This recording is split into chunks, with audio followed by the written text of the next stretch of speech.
After beating Super Mario RPG, there's a whole host of post-game bosses for you to challenge. While Culex, the 2D monster in Monstro Town, can be fought anytime after reaching that area, the rest of these bosses need a cleared game save, a file with a star next to it that means you beat the game. While you'll get a quick explanation from Toad that you dreamed the ending of the game and it will put you in a game state right before the final boss, this cleared save is still necessary to access the special post-game bosses. Let's take a look at how to fight them right now.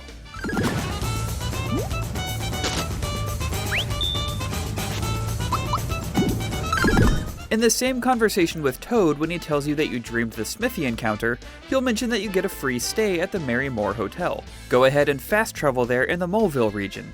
Head to the inn in the northwest, and speak to the clerk to stay the night. After fishing for a few tips, we should really pay our service workers more, the bellhop will leave and you can turn the light off to go to bed. After falling asleep, Geno will stargaze a bit and let you know that you should head to Star Hill. Fast travel there, and then go inside the topmost star on the first screen to get another quick cutscene. Touch all the star flowers again, and head to the next area. This time, Geno will comment on the new pink star on the ground, mention that there are more around Star Hill, and then recommend you go talk to the Frog Sage. Go ahead and check out the pink stars as they're clues to the endgame bosses, such as someone's throat being scratchy, or go talk to the Frog Sage in between every fight as he'll give you a more explicit clue of where to go. This is optional, of course, but if you want to save time, it's easier than trying to intuit where to go from each clue. This first time, he'll mention Belome, the dog that likes to eat and clone people. You know, like normal dogs. Stock up on max mushrooms, pick-me-ups, and various FP recovering items, as you should between all these fights, and head to Monstro Town. Jump on the spring pad at the end of the hallway to get to Belome Temple, and then go down one screen to fight Belome again.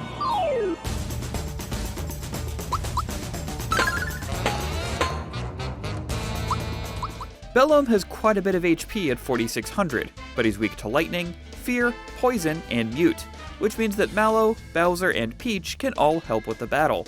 Unfortunately, if you do mute him with Peach, it won't stop him from cloning your allies, but it will stop some of his other attacks. Focus Belome's clones down first since they'll have relatively low HP, but provide him with powerful shields.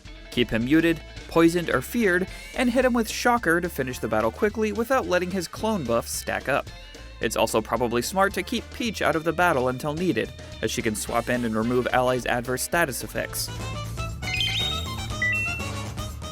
After beating Belome, he'll cough up the Sage Stick, a special weapon from Mallow that increases his magical power as well as his physical strength. Return to Tadpole Pond and Mallow's grandpa will give you another hint about a bomb maker. This is your cue to head to Moleville again and re-enter the Mole Mines to rematch Punchinello. Once inside the mines, keep following the arrow going left at the first fork you come to. At the next fork with no signs, go left again. After going through the big hole in the wall, stay ground level and run along the minecart tracks. You'll get pushed back to the beginning of the tracks by a Shy Guy, but you'll get a frog coin in the process. Now that the tracks are blocked, go up a level and continue on that way. Continue on the only path you can, and you'll eventually run into Punchinello, who boasts about a new shield he now possesses.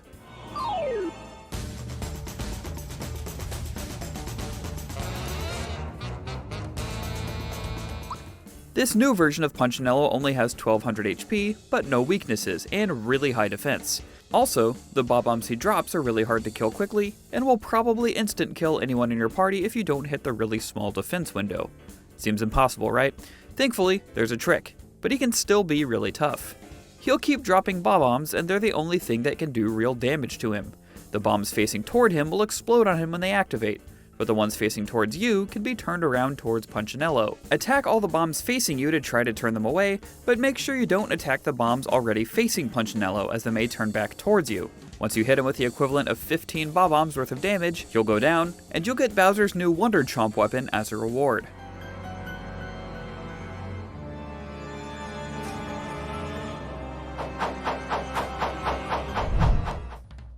This time, the Frog Sage will tell you that Booster is up to something.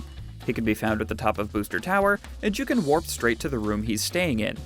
This encounter seems really tough at first, but if you follow a few rules, you can take him out pretty easily. Before the fight, put Mallow and the attacker with the highest speed in your party. The Zoom Shoes or Jinx Belt can really help boost your speed stat. Also, equipping the Flower Ring on Mallow will cut FP use in half, which will be really helpful as you'll need him to cast spells. then go ahead and start the battle.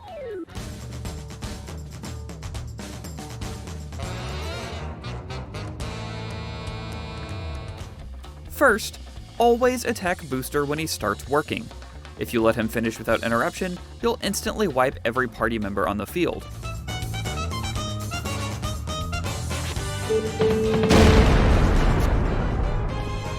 Thankfully, a simple attack will break his concentration. When he's not working, cast Snowy with Mallow to take out the mobs who are all weak to ice. When these guys are alive, they'll hit you with strong AoE attacks, and buff Booster to make him work faster. Once all the Sniffsters are dead, it's pretty simple. Just keep attacking Booster until you take him out, and receive Geno's best weapon, the Stella 023. Bundt, the actual non-Bundt cake, is back and frostier than ever. If you head to the Frog Sage, he'll let you know that there's a celebration going on in Marymore. Fast travel there, and then head to the Wedding Chapel to find 2 torts and the Bundt cake, ready for a rematch. Just like the Booster fight, Bundt will launch a party-wiping attack when all the candles are lit. Since the torts light 2 candles per turn, it's a much better idea to put them out of the fight. And although they don't take damage from anything, they can be put to sleep. We recommend using Sleepy Bombs, an item you can farm off of Forky enemies in Bowser's Castle. You should only need 3 or 4, but feel free to grind for more if you feel like you need them. Once in the actual fight, keep the torts asleep with the Sleepy Bombs for as long as possible, and keep hitting the cake with physical attacks and Mario's Super Jump.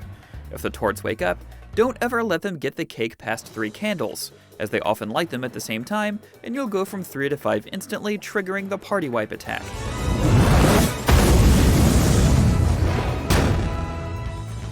Other than that, the fight is pretty simple. Bundt will sometimes inflict Sleep, Mushroom, and Scarecrow with its attacks, so equipping some accessories to resist that could be very helpful. It's also a good idea to keep the Lazy Shell on Peach so she can come in and heal when needed, as Bundt's AoE attacks can do quite a bit of damage as well. Once this cake is baked, you'll receive the Enduring Brooch, an accessory that prevents you from going down once per battle. If you return to the Frog Sage, he'll mention that the pirate boss you met is raring to go again. He of course means Johnny, your shark buddy in the sunken ship. Fast travel there, and head straight to the pirate base. When you face Johnny, you'll do so only as Mario, with 2 team members simply granting buffs that you can see in the menu screen. The game will give you one last chance before the battle starts to equip Mario with whatever he needs, and which party members' buffs that you want. We recommend Geno and Bowser for the attack and defense buffs, and the Lazy Shell, Work Pants, and Jinx Belt or Quartz Charm. You could also equip something like the Hero Shirt from Croco and Bowser's Keep to give Mario much higher defense, but we like the boost to attack that the Work Pants provide. Once the battle starts, items are locked off, so all you have are your physical attacks and specials to whittle down his 2000 HP. Although he is susceptible to Fear, Poison, and Mute if you want to use various items to inflict those statuses. We mostly stuck with physical attacks as you want to finish this fight quickly, and most of your success in this fight will hinge on simply defending Johnny's various attacks. Here's a demonstration of all his abilities and how to block them.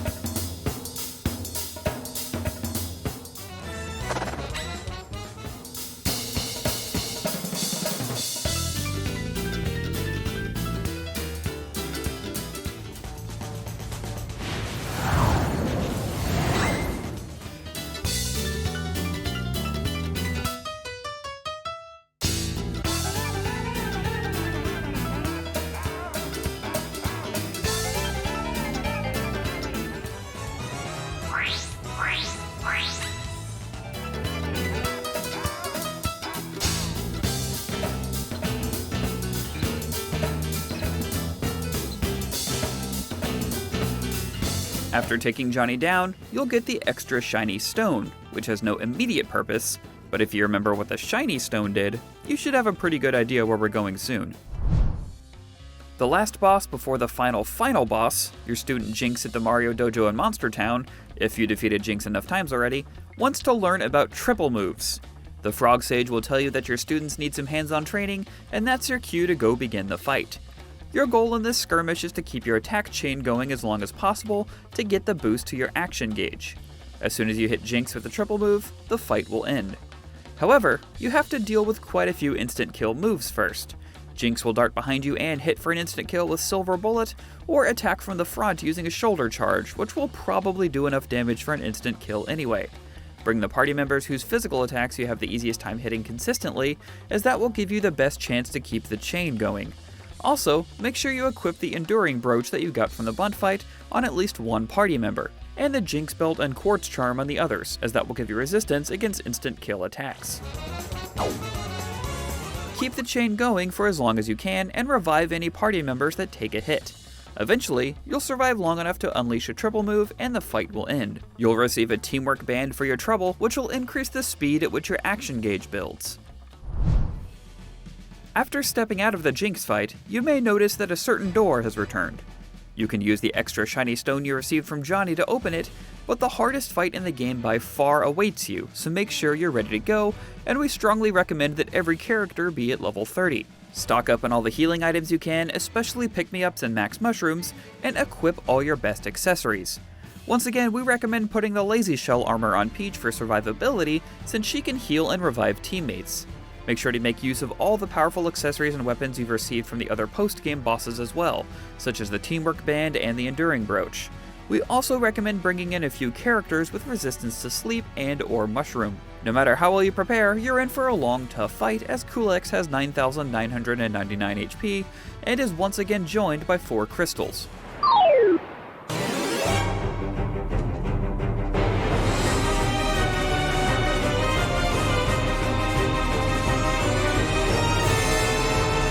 Culex will begin by immediately casting Meteor, which leaves every party member with only 1 HP if they're fully healed.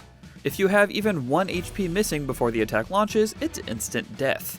And this attack repeats every few turns, with a display in the top right corner that will count down to 0. Keep an eye on that corner to make sure it doesn't catch you off guard, and always swap Peach in to group hug everyone up to max health before he casts it.